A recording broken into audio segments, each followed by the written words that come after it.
Well, it's the first Sunday of August, so we have a new monthly theme, and the monthly theme is On the Wings of Love. So you may, if you've been around Science of Mind a little bit, you might be familiar with this idea that when we talk about the divine, God, Spirit, there's a whole string of other words we might use, and they're all capitalized. Love, peace, joy, grace, and that we treat those as synonyms for the divine. So often we talk about the divine as being comprised of law, the mechanism of how manifestation happens, and love, the presence, the consciousness, the feeling tone of being in alignment. Sound familiar? This month, we're talking about the love. We talk about the law plenty. This month, we're talking about the love all month long. Sound good? Excellent. So today's talk is called The Launch of Love, for jumping off. And we're going to set the foundations, the understanding of the foundations of love. And so we're going to go to Ernest Holmes in the Science of Mind textbook. This is the founder of our teaching for all of our new friends. And he said, love points the way and law makes it possible. So love is that wisdom voice inside of us that's guiding us, that's calling us to make a decision. When our outreach team felt that rise up within them to support our neighbors who are experiencing homelessness in the area, our neighbors who are experiencing food and water insecurity in the Valley of the Sun, that rising up within them, that something should be done about this that happens on the inside of them. That spirit within each one of us calling us into action. Perhaps you can relate. You've had that call of some sort or another. And in my head, it usually first sounds like this. Somebody should do something about that. And it takes me about 3.5 seconds to realize, oh, I'm somebody. Okay, I should do something about that. We are a very loving community, aren't we? Our vision talks about love. Our previous vision talked about love. All of the visions we've considered in between, guess what they talked about? Love. We talk about being radically inclusive and having this desire to have arms big enough as a community to embrace in anyone who wishes to participate, whether it's for one Sunday or one activity or forevermore with us. And if you're anything like me, and I suspect you might be, I have at times been a little, what I would call, take a breath, spiritually arrogant about it. We're so loving. We welcome everyone. Oh, I don't get upset like that anymore. I live lovingly now. And I understand love because I've read all the books. Some of them twice. So if you can relate to that a little bit, and you know it's you if you're mildly annoyed right now, just take a breath. Just take a breath. This talk is really going to give us some roots to dig into when it comes to not just connecting to the concept of love, but actually taking it into our practice to deepen it within ourselves. Because here's the thing, love isn't a concept. Love is an action. Love is an action. It's an action of thought when something enters your mind and wanders through. It's an action of belief when we choose to anchor into that thought and keep it for our very own. It's an action of thought when we take it into our spiritual practice and into our behavior in the world. The concept of love gets us nothing. Isn't that sad? Let's just let go of that by going, oh. Okay, well, the good thing is we know the concept, so we're ready to move to the practice, yes? So when we are getting ready to practice love, there are two specific places I would love for you to just look in your own thought processes and in your own behavior. Because there are two big uh-ohs. I've been hanging out with the grandbaby. Uh-oh's a big word right now. There are two big uh-ohs that can get in our way, okay? We're breathing, right? You too, breathing. The first is making myself higher than anybody else. Higher, better, more spiritual, stronger, fancier. And we know that we have been falling into this little uh-oh trap when we find ourselves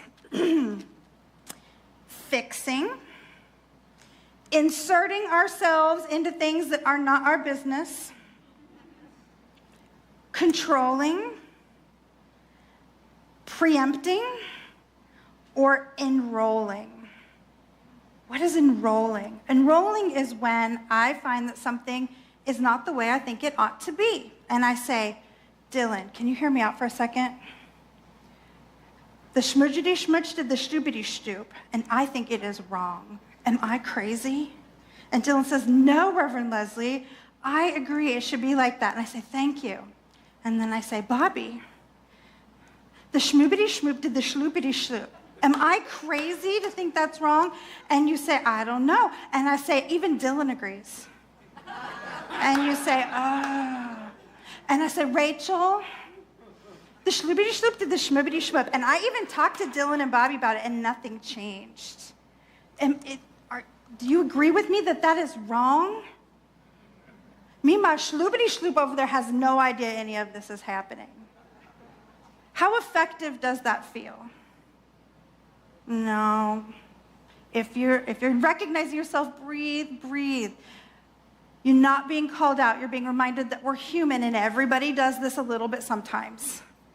But if it's feeling real familiar, like if I'm really the most annoying person you've ever heard on the platform right now, just know that this is for you. Just know this is for you. The other uh-oh, the oopsie door that we fall into is making people other, separate. And we know that we're falling into this if we are, I love these lists, excluding, analyzing why they do that, because if I understand, I can fix them, intellectualizing, gossiping. The enrolling is gossiping too. Oh, I know. Breathe with me, friends. Worrying about people because they're doing it wrong and something real bad's going to happen. Now, in Science of Mind, we don't get to say, do it this way or you're going to hell. And at least 2 talks a year, I lament this. Because I could just tell you, do as I say or you will go to hell. Except we don't believe that, so I guess I have to just be more persuasive. I don't have a good thing to threaten you with.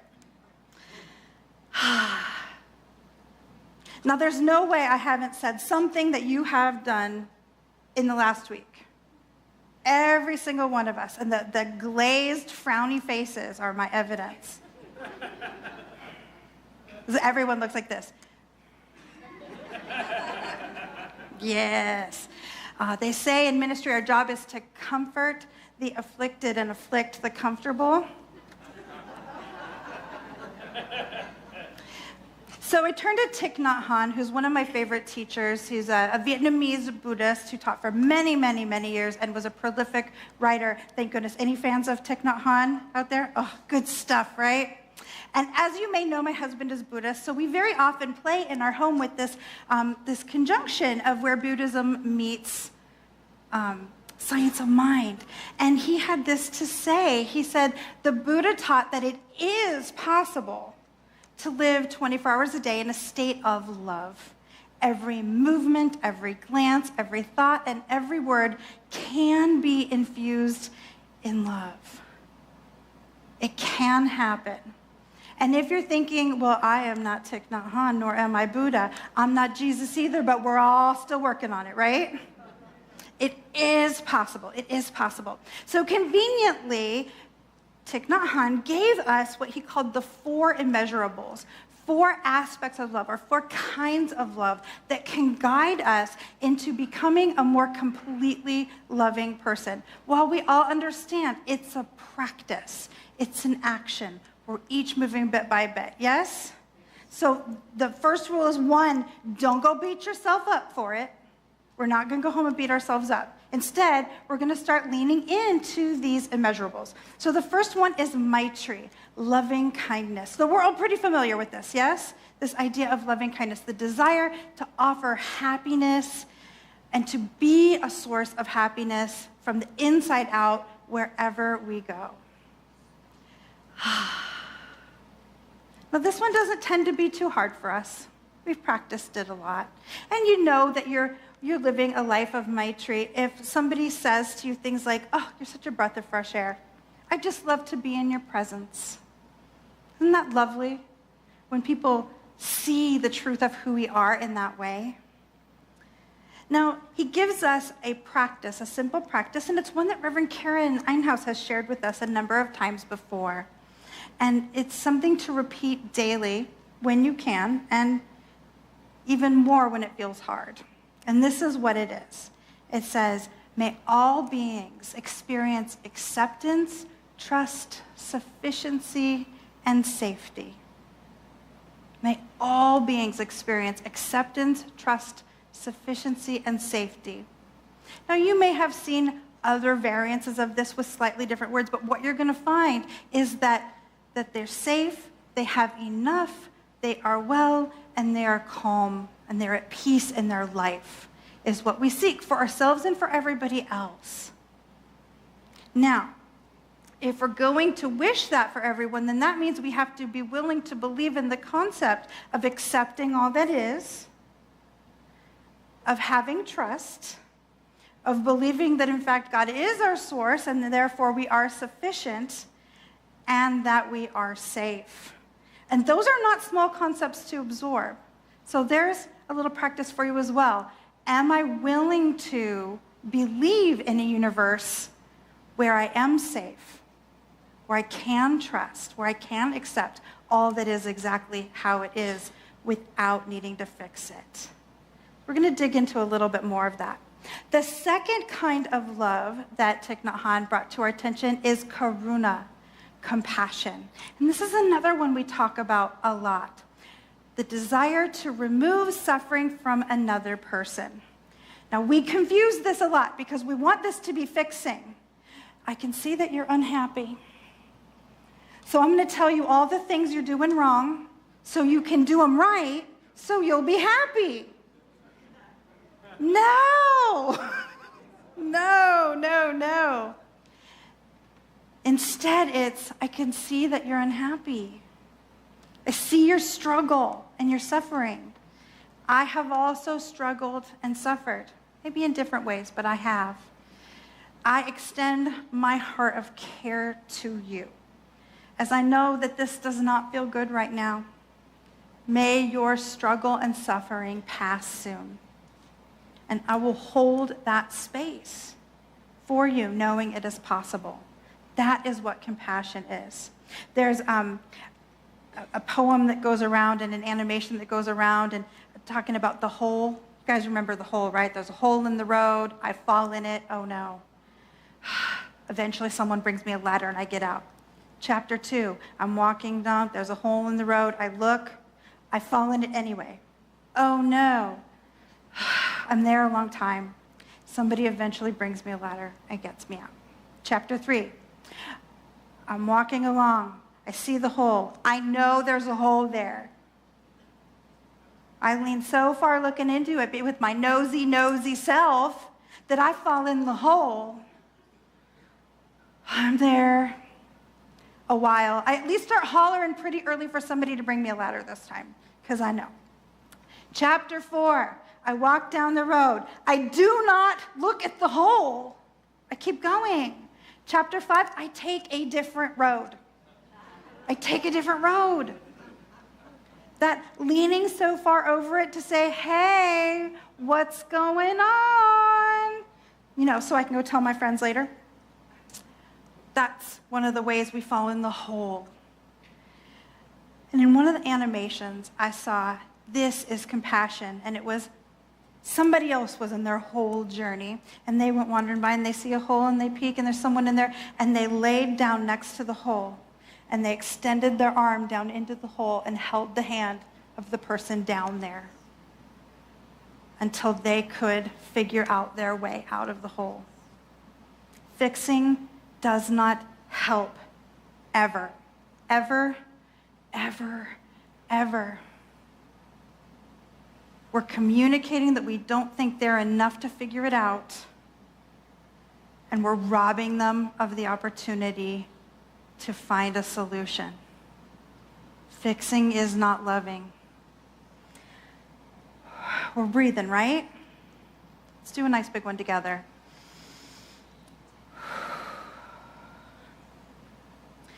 So we move on to our third aspect of love, mudita, which is joy. The desire to bring joy to people around you and allowing their happiness to bring you joy.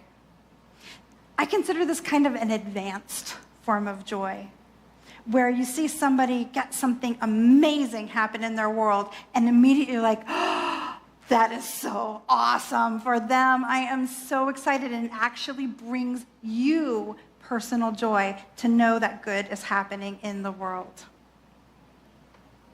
And it's okay if this one's hard for you sometimes. You know that you're falling into this when every once in a while somebody tells you about their raise or their new plane or their new grandbaby, and you think, must be nice. I wish things came so easy to me.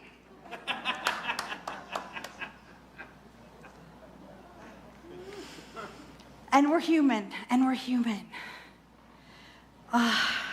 Beautifully, Thich Nhat Hanh gave us a practice for mudita as well. He said to start the day with a question in your meditation: what joy may come today? Not to plan it, not to manufacture it, but to be open to seeing it when it comes. To be open to the perceiving. Reverend Dr. Michelle Madrano likes to play a game called If You Spot It, You Got It. And she said one of the ways you can practice building up the abundance of good in your life is to go hunting. Go hunting for the evidence of good things. Because the way the law works, I know we're not talking about the law, but I'm sliding this one in. The way the law works is if you can perceive it and really observe it, it is for you. Yours is coming. And we show the universe that we're open to that by actively seeing and celebrating the good in other people's lives.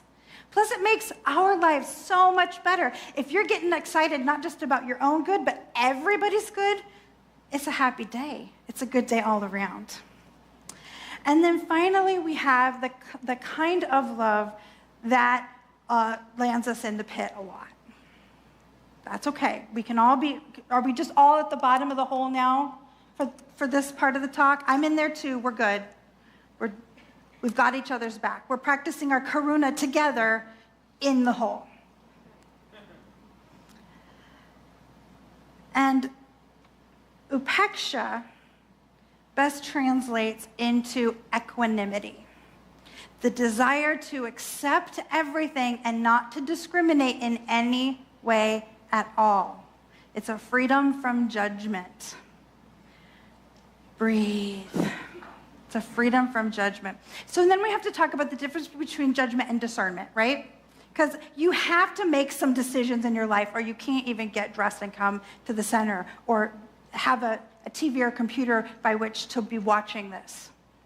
We have to decide, am I going to brush my teeth today? We have to decide, am I going to eat cake for breakfast today? We have to be able to decide. Bobby says yes.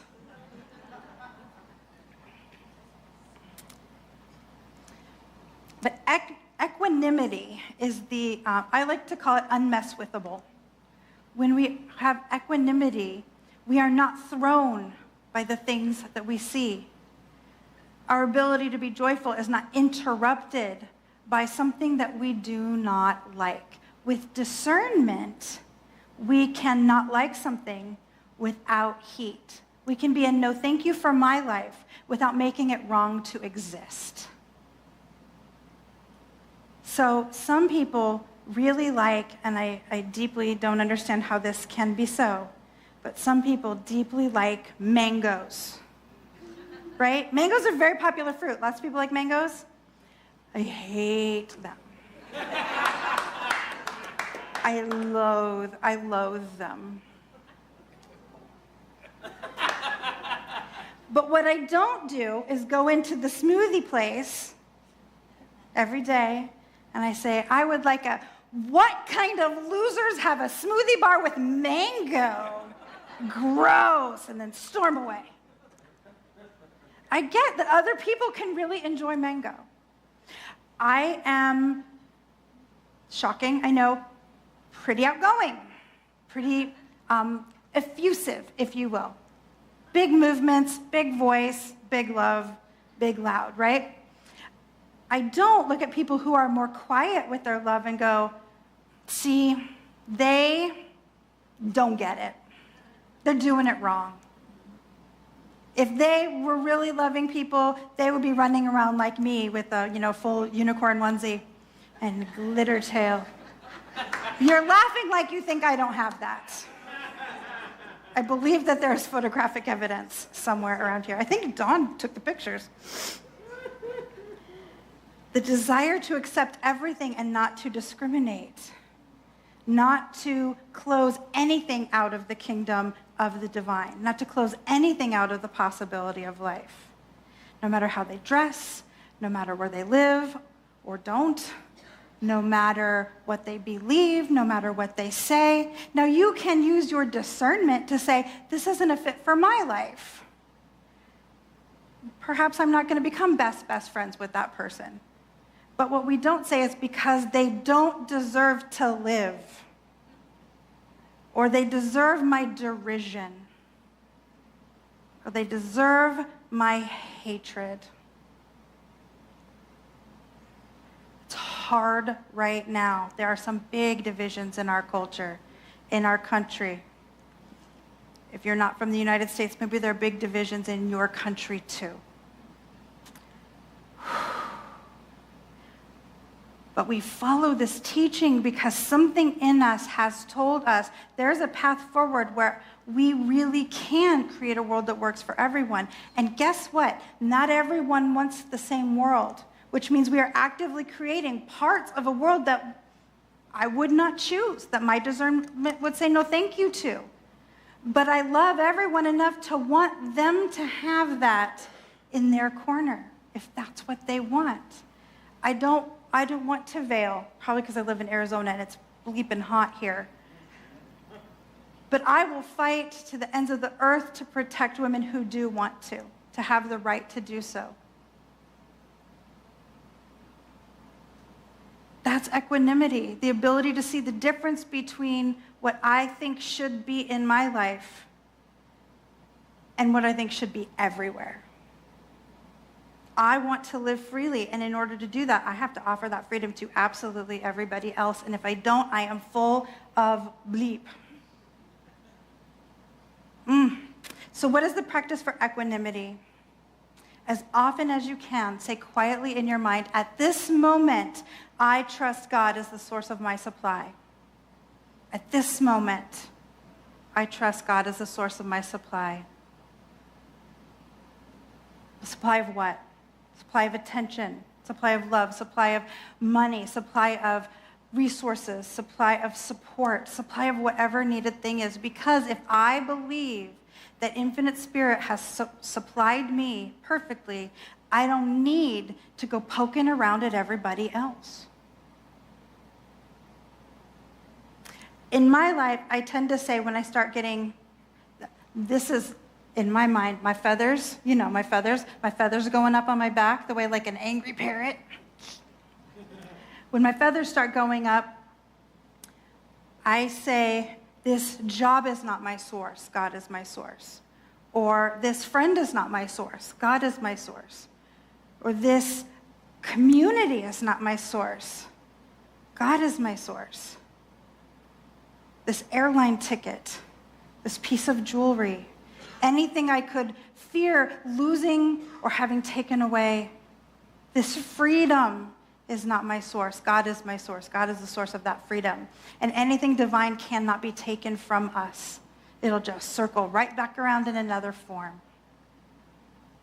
So the invitation is about acceptance. It's about accepting what is. living in these 4 kinds of love: loving kindness, compassion, joy, and equanimity. Deep, deep acceptance of what is. We can't go around fixing ourselves, because we just learned fixing never helps. The idea is awareness and intention. Which of these 4 forms of love feel the most challenging to me in this moment?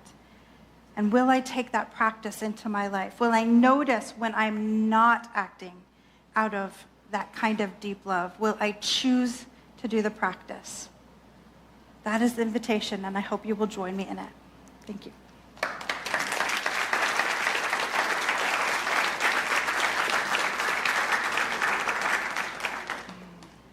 So let's anchor this into some prayer.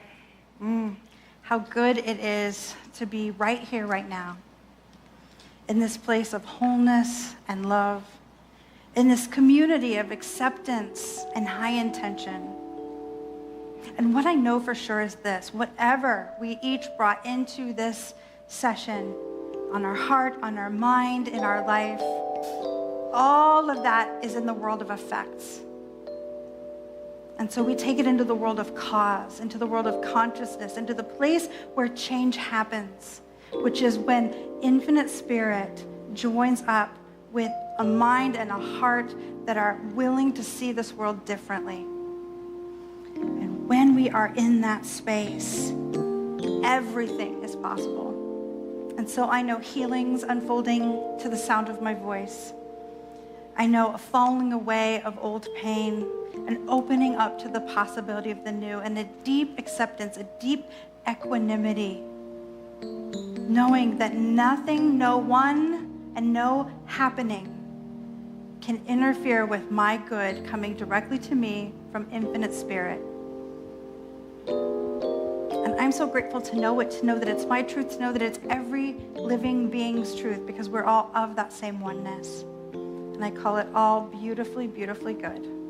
And so it is.